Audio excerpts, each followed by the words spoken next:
ലൈവിൽ ലക്ഷ്മി ഓടി നടന്ന് ഒണിയിലിൻ്റെ വിഷയം ഇങ്ങനെ എക്സ്പ്ലെയിൻ ചെയ്തുകൊണ്ടിരിക്കുകയാണ്. ഈ ആദില, നൂറ, ബിന്നി, അനുമോള് ഒക്കെ ഇരിക്കുന്ന സ്ഥലത്തേക്ക് വന്നിട്ട് ലക്ഷ്മി പറയുന്നു, എൻ്റെ ഭാഗത്താണ് മിസ്റ്റേക്ക് പറ്റിയത്, എല്ലാവരും കൂടെ ഒക്കെ ഒന്ന് വന്നിരിക്കുകയാണെന്നുണ്ടെങ്കിൽ ഞാൻ എല്ലാവരുടെ മുന്നിൽ വെച്ചിട്ട് തന്നെ ഞാൻ ഈ വിഷയം എക്സ്പ്ലെയിൻ ചെയ്യാം, ഒണിയിലിൻ്റെ അടുത്ത് മാപ്പ് പറയാം, ഇത് പുറത്തെന്തായാലും നെഗറ്റീവായിട്ട് തന്നെ പോകാനാണ് സാധ്യത, വീക്കെൻഡിൽ എന്തായാലും ലാലേട്ടൻ വരുമ്പോൾ നല്ല ചീത്തയൊക്കെ കിട്ടുമെന്നൊക്കെ പറഞ്ഞ് ലക്ഷ്മീൻ്റെ ആകെ കയ്യിൽ നിന്ന് പോയൊരവസ്ഥയാണ് കേട്ടോ.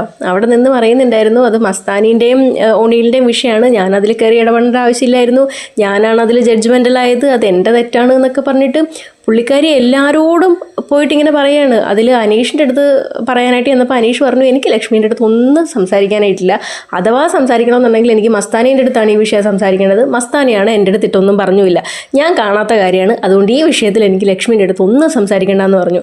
ലക്ഷ്മി ഇങ്ങനെ ഓരോ സ്ഥലത്തും ആൾക്കാർ ഇരിക്കുന്നിടത്തൊക്കെ പോയിട്ട് ഈ വിഷയം ഇങ്ങനെ പറയുകയാണ്. കാരണം ലക്ഷ്മിക്ക് മനസ്സിലായി ഇത് അത്രയും സീരിയസ് ആയിട്ട് തന്നെയാണ് ഒണിയിൽ എടുത്തിട്ടുള്ളത് എന്നുള്ളത്.